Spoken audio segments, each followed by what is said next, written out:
The 2025 Southern Conference, Jason Hazley, Comprehensive Program Building. It was announced growing and sustaining your rackets program. Jason is a RSPA Master Pro. He's Director of Tennis in the New Orleans Lawn Tennis Club and has 2 decades of experience in the tennis industry. Jason is an all-conference player at LSU and was an SEC champion. He's also the second VP for our current RSPA Southern Board and serves on 2 USTA Louisiana committees. He's also served as other volunteers positions throughout his career. So, welcome, Jason. Thanks, Chris. All right. So I'm excited to talk to y'all today about comprehensive program building. I do have the good fortune of having some experience with that in my professional capacities as the Director of Tennis at New Orleans Lawn Tennis Club.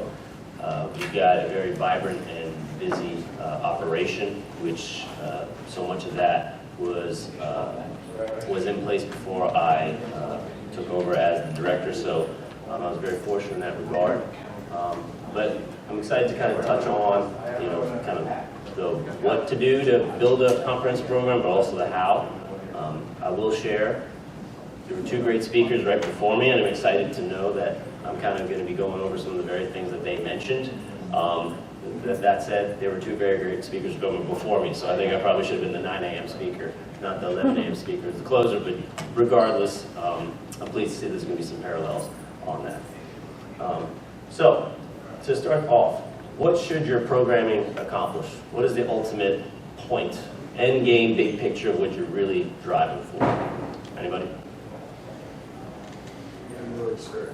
Member experience. Pretty good. I like that. 1 or 2 members, or some, or as many as possible.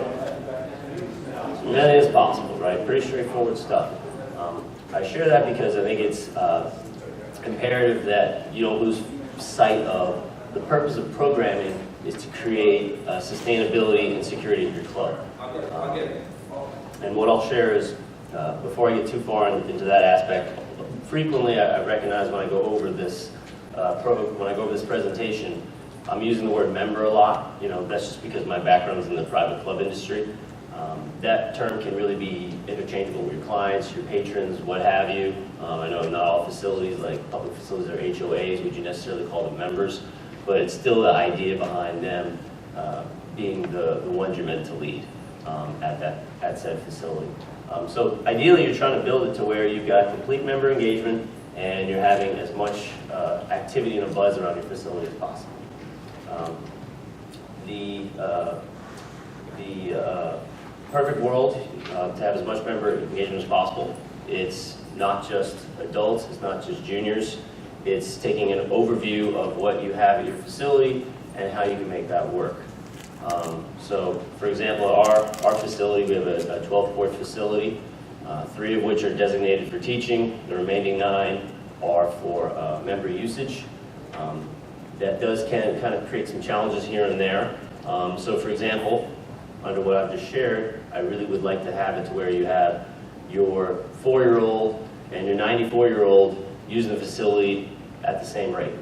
I'd like to have ladies, I'd like to have men, higher level, new intro levels, everyone using the facility at the same rate.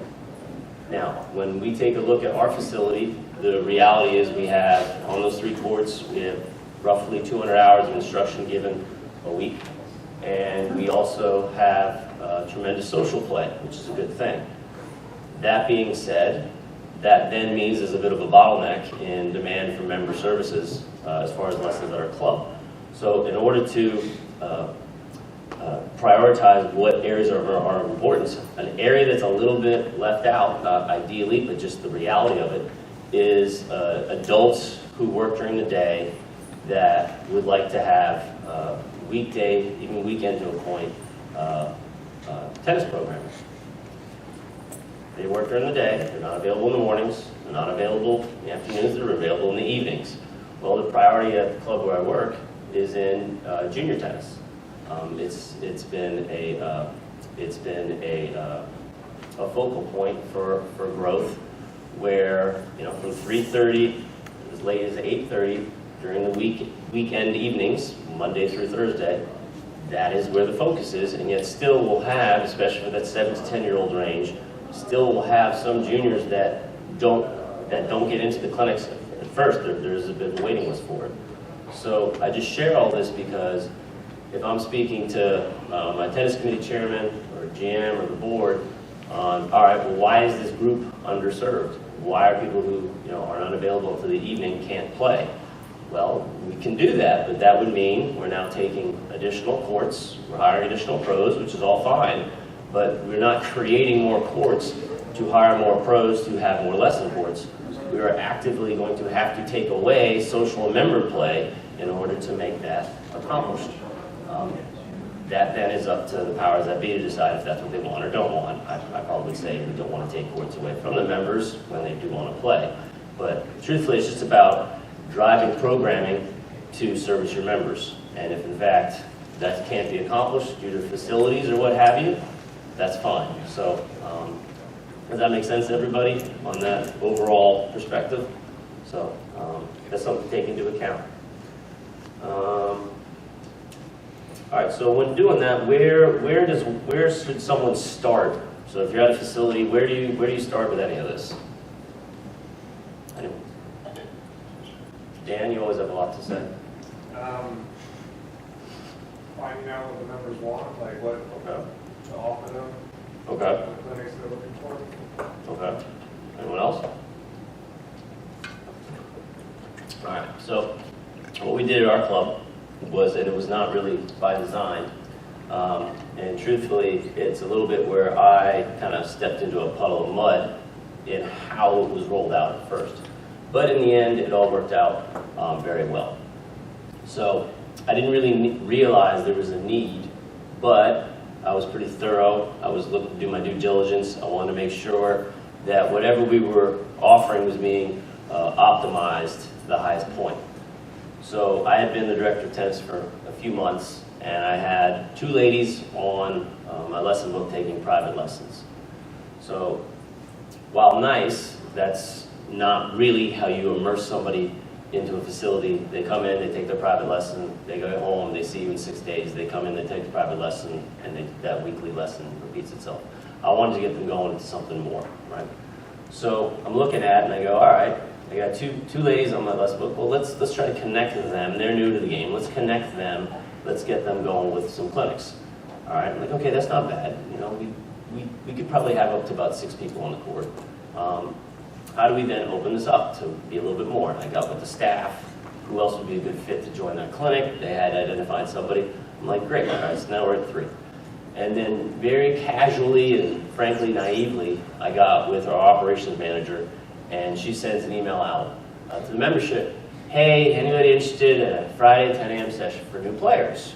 No marketing, nothing, and it's an email. And we all know that it's a challenge getting anybody to read emails. So I'm thinking, okay, this should be fine. So I sent that out. And in 24 hours, I had 20 responses, and I had 15 people who wanted to join the clinic. And now I'm kind of in a pickle because I don't have that many spots. So handling all that, how to make all that work. There's some decision making that needed to be made. So I'm all about standing up here and speaking solo. However, more feedback, it'll make it more interesting. Any ideas on how that transpired from there? All right. All right, go for it, Jeff. You would either offer different times, depending on the levels, or you would have to bring in assistants to help you. Yep. If you have 3 courts. So. All good answers. All good answers. That's essentially what we did. Now, I want to bring this up. What we didn't do is say yes to everybody because it was going to be popular and make everybody happy. And then they show up and there's 18 people on 1 court. I'm sure it's not likely here in this room, but I've seen close to 18 people on 1 court with 1 pro with 17 in the line feeding 3 balls across. That's what we didn't do. So let's get that out of the way. All right, so I hope it's no one in this room. If it is, it's highly unlikely they're here. Let's just call it what it is, all right? So what we did do is I looked at the program as a whole. How can we make this work? Offer additional times. And what we did is we kept offering this program, in essence, until there was no longer a waiting list.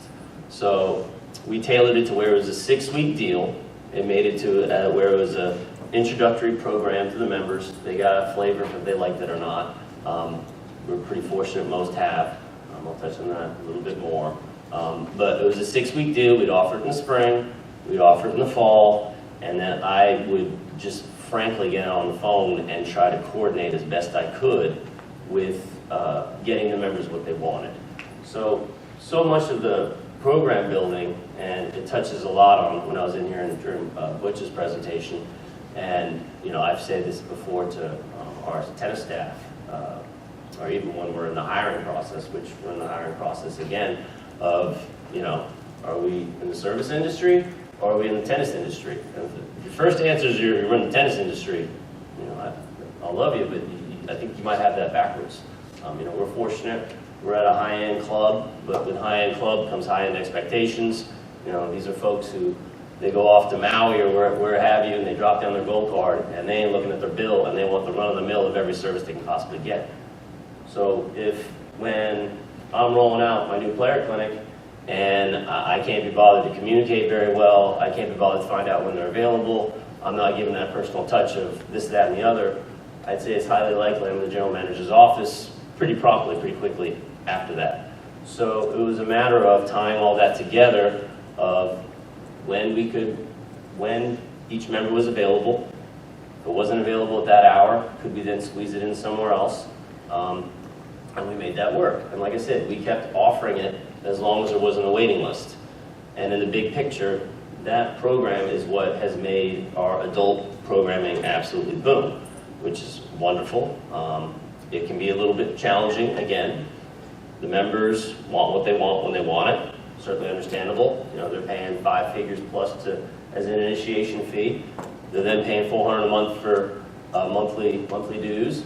And then they're more than willing to pay add-on fees for services at your club. Well, if your answer, put bluntly, is a yes or a no, if the answer is basically a no, you're going to wait, you better soften that no with an appropriate way of laying it out. Because if you don't lay it out the right way, you've irritated them, they're going to go elsewhere, and if you take that to the worst case scenario, they then leave the club, and now you have less of a pipeline of funding going into your club of employment, which obviously is the main way that any club survives, is from member dues. So if you are not conscientious of how you're explaining all that, you've got a real problem on your hands. So we offered multiple sessions. We kept offering it as long as there was a waiting list, 6 weeks through. And then after even midway through the 6-week session, so we were offering it Friday morning at 10, Saturday morning at 10. Midway through that 6-week session, I'm emailing everybody on there, very open-ended, putting everyone's name, everyone's contact number. While we're offering new player clinics, I'm explaining the importance of this is not just about you doing this for 6 weeks, maybe buying a racket, maybe not, and then noticing that racket in your closet 5 years from now as a nice memento of your experience having played tennis. No, we want you playing more. So the way for the programming to really thrive is to then have them immerse themselves into everything that there is. So what are the benefits? What are some of the things that would happen if they are immersed in everything? Anybody? Better social interactions. All right, great benefit. Anyone else? And populate growth programs, interclub leagues, social mixers, club championships. League and mixers, perfect. Buying apparel, buying rackets, buying shoes. Bingo. Bingo is everything. And then, for example, like, as you're sharing that there, Jeff, for example, like at our club, there's 550 stockholding members. That's just a solo individual. If they're married, that number isn't doubled per se. So it's 550 family totals. We currently have a waiting list at the club, which is obviously good for financial stability of the club and demand, and creates a buzz around the facility. But I share all this because during COVID, when we had to shut down like everyone else, the majority of the members, and there was certainly going to be some leeway, but the majority of the members still are all right with being charged, even though even though the facility was closed, they understood it's what led to the backing of the employees. Employees, were very happy there. We got taken care of, and I know a lot of places struggled when they were going through that. And then still, there was some attrition in members falling off and not staying and choosing to resign, but it was minimal, because when people come to the club, it's where they take their tennis lessons, it's where they play league, it's where their kids take their tennis lessons, it's where they play junior team tennis, it's where they go to socialize upstairs in our bar area, 1876. It's where they go to the pool. So it's not, COVID. Well, we can do without that membership. I just go there and take a lesson once a week, but that's fine. No, they're losing everything else.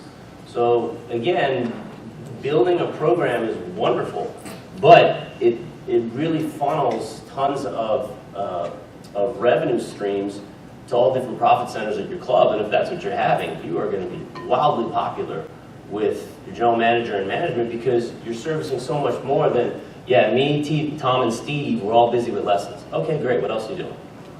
Well, I don't know. It's just me, Tom, and Steve. We're doing great. That's wonderful, but really, to see the big picture of what it is your purpose is, you need to offer more than that. So at the New Player Clinic, we kept offering as it was going along. We had, I would try and connect everybody through that midway through the program, and at the end of it, I made it a point to share again how important it was that they connect. Shared that, and this is now more or less modern day. I think I checked it about 6 months ago. All in all, we had 120, 130 members go through that program, and 63% are still playing in some capacity at the club. I think that's pretty good. I don't have anything to compare it to. If others have better numbers, that's wonderful. I'm happy for them.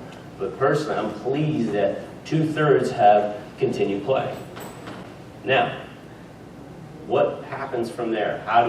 What are some steps that would need to be taken in order to have them continue playing? Because it's a 6-week deal, and then after that, we've got to have them move forward. So what do we do? Set up open play, Set up open play. put it into round robins, Mm-hmm. pair them up. Pair them up. I like it. Anyone else? Todd Upchurch here? Oh, he is here. Hey, Todd. How are you? Well, if you got enough of those, everything's in, can have an in-house league.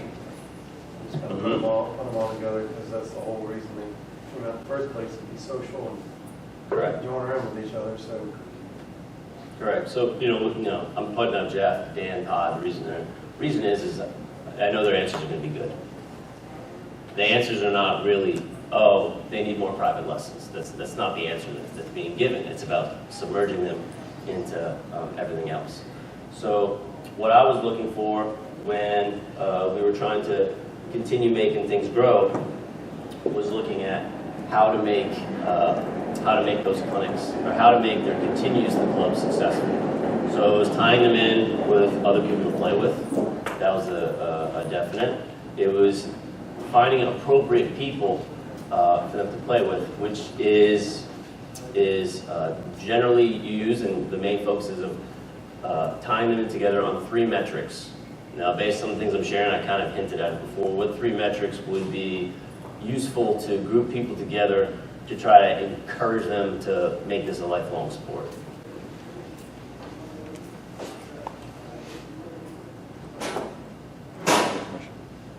I'll outweigh you guys, I promise. Go ahead, Butch. Their schedules. Their schedules, that's a good one. You know what?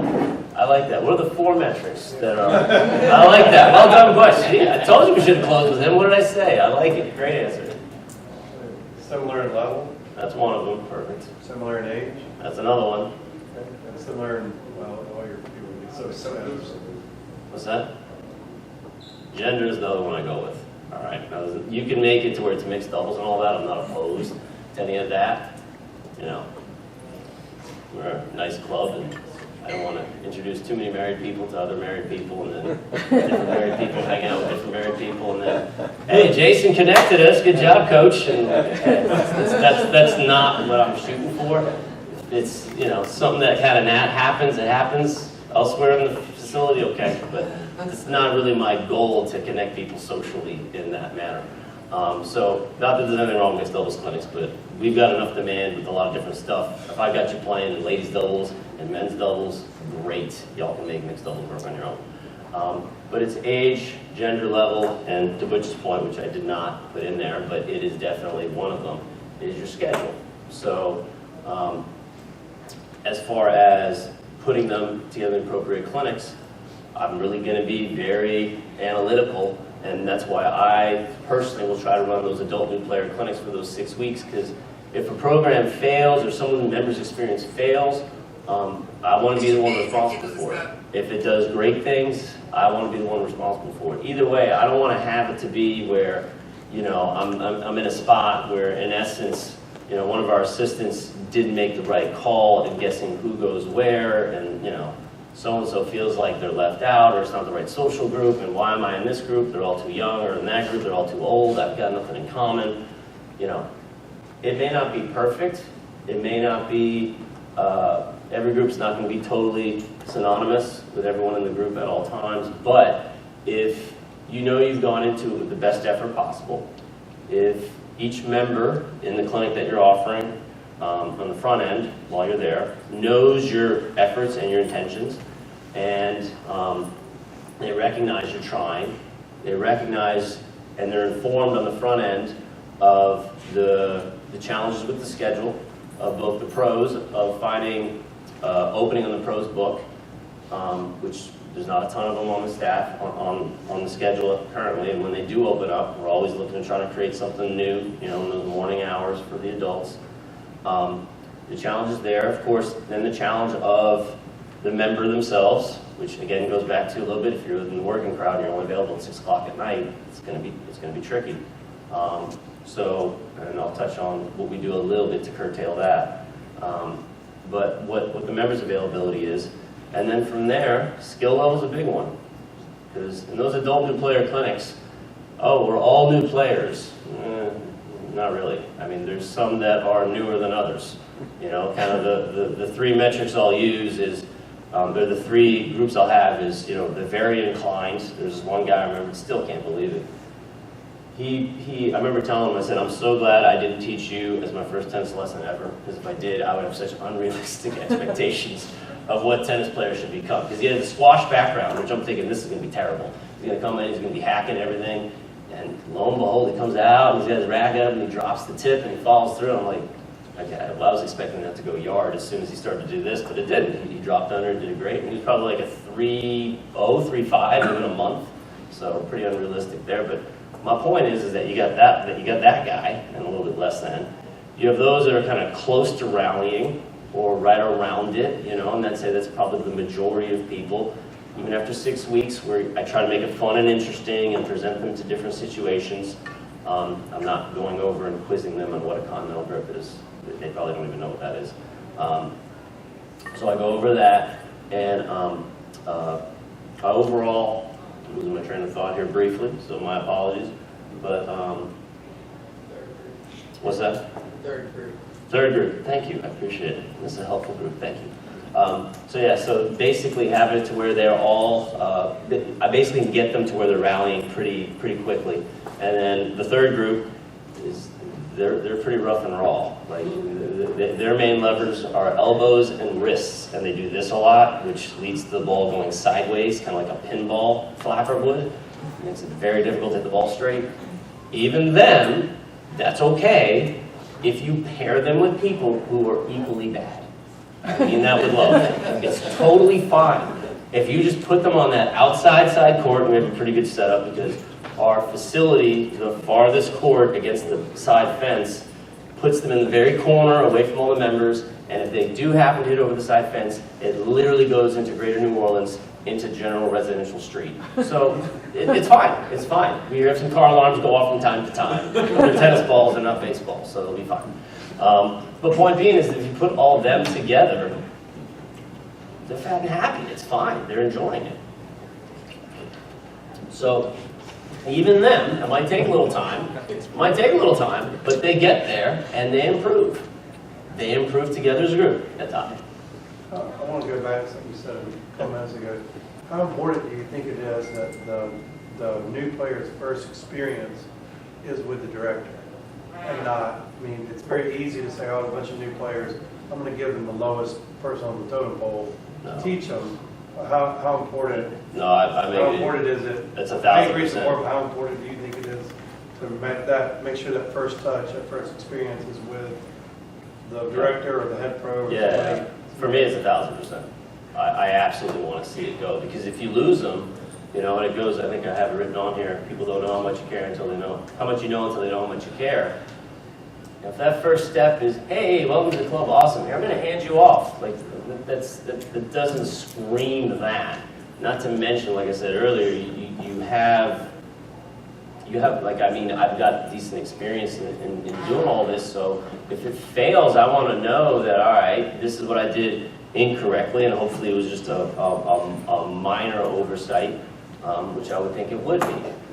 And then still sometimes you just have someone just like, you know, I'm just not into it. And that's okay. I mean, that's just natural. But I absolutely wanted to have it be on me to where if it goes great, you know, all right, because I did it, but that's not really the main reason. It's because if it doesn't go great, I don't want to have that conversation with another pro about, hey, this is what you really should have done differently or could have done differently, and then that falls on me for not training them up the right way. But then on top of that, with that first touch, I want to rely on the person who's got the experience doing this, and I want someone's first experience to be on me. I just want it that way. So I'm guessing you kind of have a similar vibe there. At what point do you, if you can't take them forever, at what point do you bring in a first Sure. assistant or something Yeah. like that, and how long are you with them until you do Sure. release them to the wall? That's kind of it. Those 6-week clinics, that's me. Yeah. Initially, when we had that huge surge of interest, I had to bring other pros in on it, but then again, it was offered, the 2 clinics were offered at the same time, which means like 30 minutes through or every other week we would swap, so I was still getting to put eyes on them, because that was a big part of the program building and also the member experience, was to have it to where there was a pathway for them to continue to where, all right, well, how do you get them to where they're really just enjoying the facility, they're doing leagues, they're doing, they're getting rackets, they're going upstairs, they're having drinks, they're going to the grill, they're ordering sandwiches, ordering push pops, what have you. They got to have a peer group, and if they don't have a peer group to play with, which goes back to the 4 metrics of availability and a common bond in where they are with their life, it's less likely they're going to continue down that pathway. You know, the ladies who've been playing for 35, 40 years at your facility, I don't know if y'all noticed, but I know it is at our facility, they play with the same people over and over and over and over and over again. They're creatures of habit. If you can just get them with that group, and they're strangers at first, but then you can get them in that group and they just kind of all improve together and get better together and use the club together, they'll just do it over and over and over again.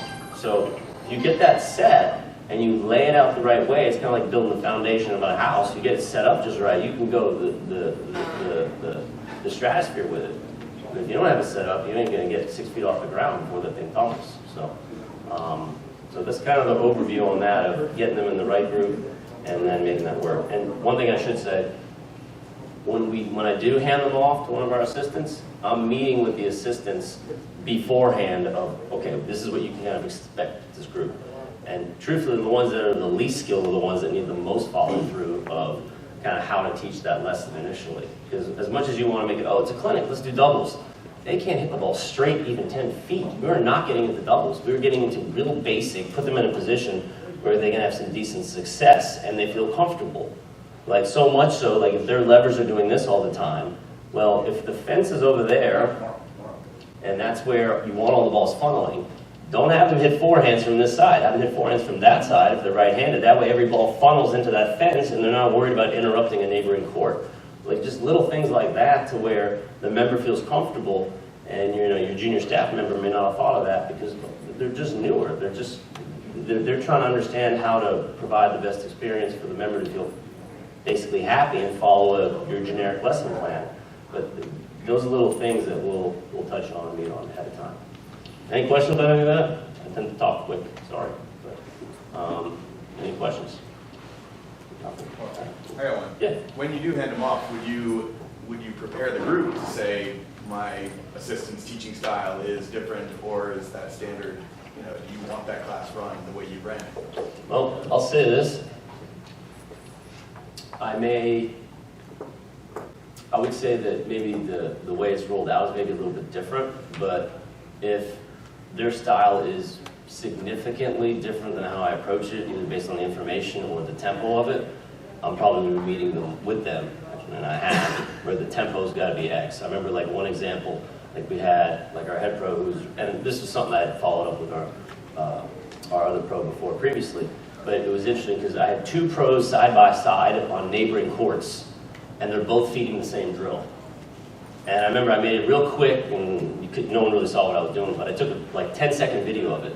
And the tempo of the one who was more in alignment with where I wanted it, you could see the tempo of it. And it wasn't me having to explain it to the more junior pro. It was like, okay, in these 10 seconds, you fed 33 balls. You fed 15. Like, that matters. Like, not that we have people just standing in endless lines, but there's certain things you want to have them work on if you've got 4 on a court. If you keep the tempo high enough, you're actually hitting a lot of balls and you're engaging in the lesson. If it's just, you know, turtle speed, I'm like, hey, let's move this along a bit. Let's move this forward. But that's a good point. It's a good point on, you know, where the management oversight has to come in, because if it doesn't, I think the experience is gonna drop some. All right. So yeah, one of the emphasis I put on here, which I'm basically explaining as we go, it's quality over quantity. You know, bring the members in on what it is you're trying to do. Again, a lot of that takes communication, follow up. You can hear from them what it is they want through that whole thing. People want what they want when they want it. I know the more you pay, it can even be something that can come with that. And I know our members pay a good bit. So to kind of curtail that we want what we want when we want it, you've got to prep them a little bit of, look, I want to make sure you're in there with the right people. I want to find the right clinic for you. I got to know what your availability is. Does that then connect with the availability with our pros? I might not be able to get what you want in 2 weeks. Might be a month, might be 3 months, and here's why. And like with the explosion of the program that we have, there are adults who have a private lesson at the club.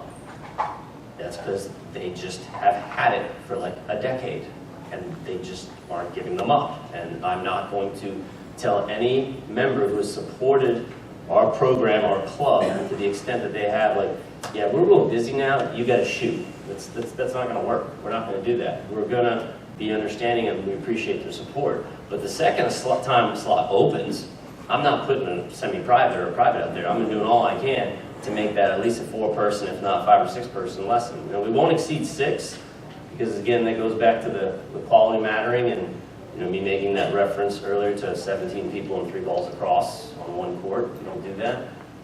But in order to make it quality, it takes time. So again, if you're in a director role and you need to grow something, if you just get too tied up in what you're trying to do and just knocking it all out and making it happen, and you hurry things, you either have too many people not really connected in the right group, or you have frustrated people who aren't getting what they're requesting, and they're not being informed why they're not getting it. So at least if they understand, I'm not saying all people are reasonable, some certainly are not, but the majority will be if you really take the time to talk to them and inform them of your vantage point and what your vision is to make all this happen. Without all that, you're going to struggle. All right? All right, so policy matters. Create policies that drive growth when possible. All right, any feedback on what I'm kind of going towards there? All right. So, our junior program is very successful, which we're grateful for. We've had recreational kids that stick with the game and have gone through all the way from 4 all the way through 18. Same thing with the competitive clinics. The competitive clinics to where I kind of saw some challenges and let me get to the policy first, to where the encouragement is to attend, but this policy also takes care of the staff, because a lot of what I said has been member-focused, but you really need to make sure you're tying in your staff on this, because if you're not tying in your staff on this, and they feel it's just all about the members, which it is, but it's also about the staff as well. You need to make sure you're taking care of them. So a policy we have with our junior program is we bill by the month. Again, I was fortunate. I inherited this policy when I came to the club, and I certainly have kept it in place. So in essence, what that means is if we have our junior program, and there's, say, 4 Tuesdays in a given month, and 3 Tuesdays, 3 clinics were held, 1 was rained out. At the end of the month, the last Tuesday of the month, we'll bill for the 3 clinics that were held, regardless of whether or not the child attends. And again, to make this go smoothly, not that I do it with every case, but we have a pretty significant, clearly laid out registration form, job form that the parents will fill out. And whenever I see parents, I'll try to inject into the conversation of, hey, just making sure you're aware of the attendance policy. It was in the form, but at the same time, the reason we do that is we really recognize things can come up, but we really value having a great teaching staff. And I've worked at clubs where we bill based on attendance, and I'm not knocking that at all. I get every club's dynamic. I'm fortunate I'm at a club that supports based on enrollment, not based on attendance. But I think we've all been there. I've worked at clubs like that. You then have a junior program, you're all set up for it, and there's 3 pros out there, and 5 kids show up. And here you are, making a fraction of what you would make in a private lesson, and it's infuriating, and you're like, okay, I love hitting with that one guy I love hitting with, he's fun, and I can be making 3 times that, not thinking about anything, ripping forehands cross court, but instead I got 2 or 3 disgruntled kids not listening to anything I'm saying, and I'm making less than that. Wow, what a treat. So, point being is that that's no fun. Now, that's the main reason that policy is in place, and that's how I present it. But what does that policy also encourage when you bill that way? Participation. Encourage you to attend. As I say, we have the way I like phrasing it is, we have no interest in billing for untaken sessions, but we got to take care of our pros. We just do. And our pros do well. We're hiring right now. And as we have it advertised, pros are going to make $85,000 a year, and then you get great benefits and all that other stuff. And there's a high bar of expectation in what they're delivering as a product. They're going to be on the court a lot. There's a lot that goes with it, but it's kind of a win-win. Yes, they're going to have to work hard for it, but they get compensated well. The club gets good pros. The members are serviced. It's a pretty good win-win-win. So it encourages the participation. And what is so great about that is that then carries over.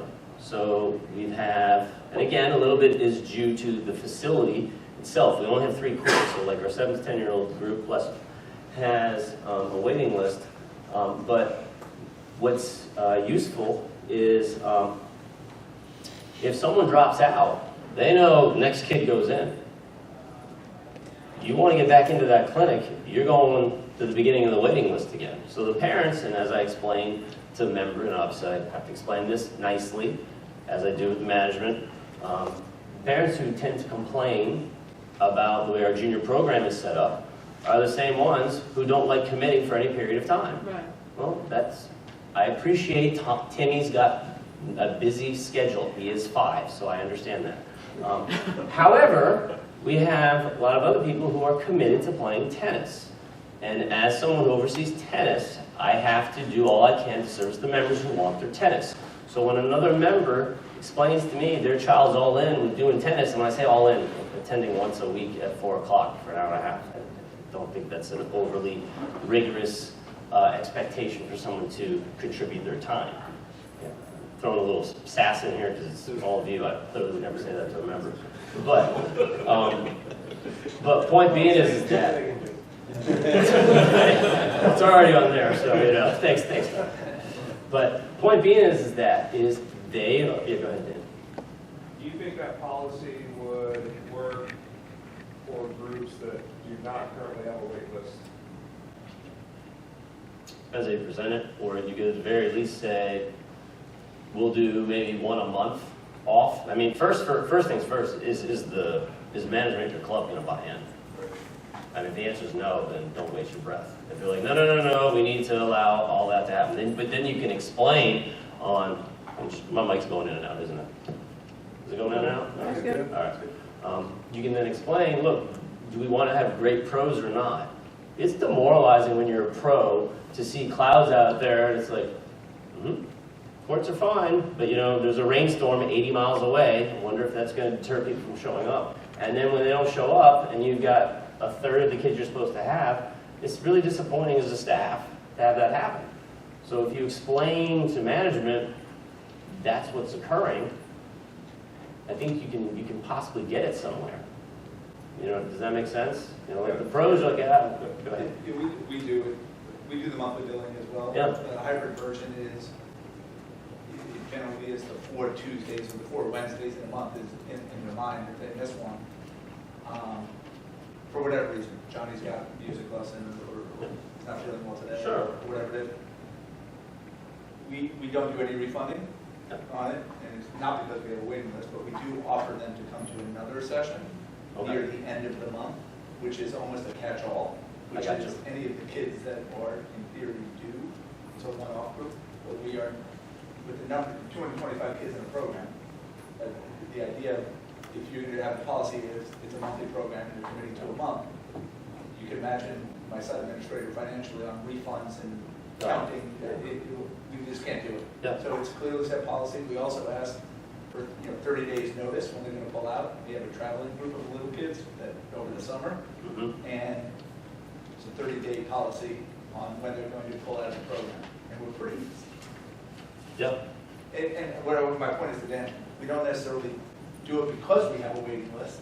We're not saying, hey, we can afford to lose you, but once it's clearly established, people understand it, and like you said, the FaceTime when they're enrolling, to be able to deliver the message that this is just the way we do it, and it is, you're absolutely right, it's more for the benefit of the pros. Yeah, well, it's for the pros, as we're talking it out, I'm like, Consistency. It keeps consistency going, and, truthfully, heck, I think we all know, even adults, but half the reason kids go to clinic is not to play tennis, it's for their friends. Right. Well, if their friends aren't there, why are they going to want to go if they're kind of into it, kind of not into it? So if you want, Sarah to stay into it, and she's counting on Claire to be there, and if Claire's not there, but 10% of the time, Sarah drops out, so now you lost 2, right? So if you have it to where, you can, you explain to the parents of, look, it encourages attendance, we like that it does that, because the last thing we want is to build front-taking sessions, you can repeat that. Can't repeat that enough, probably. And that way the members realize, oh, he really does mean it. Go ahead. No, I don't mean to interrupt. No, that's all right. Have you thought about a drop-in fee, maybe a lot higher than, that's what we do at the country club. Sure. Because we have that struggle, I think everybody does. Well, I think it depends on the club. If we did a drop-in fee and we didn't know they were coming, we'd have 40 kids on 3 courts. It happens. So at our club, No, not that many. it wouldn't work. Because we just have, we've got probably about a dozen kids right now, wanting and just can't get in. During the summer, we slow down, but during the school year, for us, that just wouldn't work. And, that's a simple reason. So we wouldn't be able to do that for that reason. And there'd be quite a few parents that would just love that idea, and I would be all over the place trying to plan this administratively. Right. So for that reason, just because the numbers would get too big, too convoluted, and too hard to track, we wouldn't do that, but that doesn't mean it wouldn't work somewhere else. It just depends on what works for your facility and how to make that happen. And what's the sign-up deadline, how many pros do you have on standby, how good are they, that kind of thing. I think the better the pro you are, the more you want to count on something solid that you're definitely going to have. And you're not, well, I don't know if I'm going to make 30 or 70 this hour. I'm okay with that. If you're a good pro, you're probably not too thrilled about that idea, but if you're just looking for extra, beer money on the weekend because you're 20, you might have a different vantage point on that. Yeah. Makes sense? Yeah. We have the problem of, our policy at the club is if you sign up for something and you don't show up, you get billed for it. It's like across across the whole club.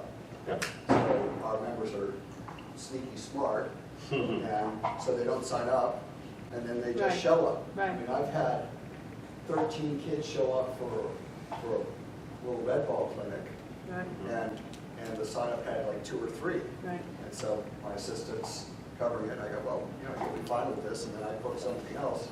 And then there's 13 kids on the court, and I say to the parents, like, really need you guys to sign up so we can, provide you the best thing possible. We did a version of that. We have a cutoff. We actually do offer drop-in drills, but it's only for the 45-minute session of young kids, just because they have somebody there just as an introduction. But once they hit the sign of whether they're red, orange, or green, they convert into the monthly billing. There's no drop-in offer. So Yeah. higher versions for those parents that have 5-year-old kids, we do offer it to be a more recreational by nature. And those ratios, they understand those ratios could be out of control one day, and they could be different. But I pay the pro the same drill rate, Yeah. not knowing what it is. It's like, that's it. Here it is. I understand you got other things your 5, like you said, 5-year-old's going to be doing. Sure. Drop-in drills stop when they convert into the academy programming. Yeah. It's done. Yep. And the pros know that they're going to get paid the same drill rate whether one kid shows up or whatever. So you take the gamble on, you could be losing Yeah. if on the drop-in drill rate, especially Sure. if 2 kids show up, and you do make the price higher for something like that as a drop-in as far as the commitment. I mean, I think that's the right way to do Yeah, it. yeah. You don't want to compromise what you're having people who are committing to the monthly Right. program. It's like if somebody commits to 2 drills a week versus 1 drill a week, Right. they should be paying more for the 1 drill a week. Right. Price. I think it goes back to what you said about policy and communicating the policy really clear and having it for to reference, but then you're in a private club setting, you're in this conundrum of like, well, if I tick them off and they can go, people can always find other options outside the club or not, or just decide not to do tennis, and Yeah, it's always you gotta juggling you gotta act. explain it the right way. Yeah. In tone and what you're actually Yeah. saying. It's really hard to turn people away that are Well, members. there's also like that hybrid that comes in handy when you're talking about a season, if like we do like 8 weeks, something like that, and they say, well, I can start in 3 weeks' time, I just don't know what my soccer schedule is like. We're waiting on all these schedules to be released. I'd love to be in. What, do I wait until that and then I'm not in the program? Or do I do the drop-in up until that point and then I'm in? Like, there's still got to be some flexibility there because I agree so with many that. kids are going through that. I agree with that, of having flexibility with it initially, but then once you're in, you're in. Yeah. And if you Yeah. need to drop out because violin changed, I understand, but you're prioritizing violin, and that's okay. I love you, but when you're no longer prioritizing violin, or you can then supplement with tennis when that time comes about, let us know and I'll get you back in if I can. Well, I don't know, why can't that happen? And then you go further. Well, we only have so many courts and so many pros, and we don't exceed a 6-to-1 ratio. We put quality over quantity. And we have people that are prioritizing tennis as their first activity. So for that reason, I have nowhere to put you during that time. Well, I don't understand that. Okay, I understand, but we can talk about that further, and I can show you the numbers and all that. And briefly, because I know I got like a minute left here. I remember one parent, and this is when I was new as a director. She was absolutely just chastising me about the junior program. Couldn't get in. Was so irritated, so upset. And I was like afraid to say anything to explain how busy we were because I didn't want to sound like I was complaining or like just being argumentative. But after like the 3rd phone call, like 15 minutes of just being spoken to like I'm a 3rd grader, I was like, okay, what do I have to lose here? Like I didn't say it rudely, but after she got off her soapbox and monologue, we took a breath, I got a word in and I go, man, do you know how many junior program kids we have in our junior program? And you just hear, well, I don't know, 25, 30? We have 135 juniors in our junior program, and there's another 30 or so on the waiting list. And we're offering programming from 3:30 to 8, as early as 3:30, as late as 8:30, Monday through Thursday. And the phone was quiet, which was a beautiful sound for about 5 seconds. And then she said, oh, I'm like, okay, we're getting somewhere. Finally, she understood what the problem was, because she just thought I was being goofy, and I'll just touch on this. The last thing that I have on here is to be good administratively. because she assumed that I was just blowing her off, wasn't giving her due diligence. I put other people in front of her. I was picking other people's kids who I liked better over her kid, and I didn't know her well enough, or whoever knows what she was putting up in her head. She just didn't know. So I had to inform her of that, and then after that we got along fine. But she was really just frustrated why I was taking more than 2 months for a child to get in, and that's why, because we just had the demand that she had. She wasn't coming out to the club and looking out at the courts from, like I said, those hours, 3:30, 8:30, and seeing as many as 18 kids out there, and just, she didn't see any of that. She's just calling, wanting time, and couldn't give it to her. So, anyways, lastly, I was sharing, we are hiring, so if anyone is interested, or anyone is interested, please let me know. I'm happy to be available afterwards. And on this, does anyone have any questions or feedback or anything? Okay. Thank you all, I appreciate it. Thank you.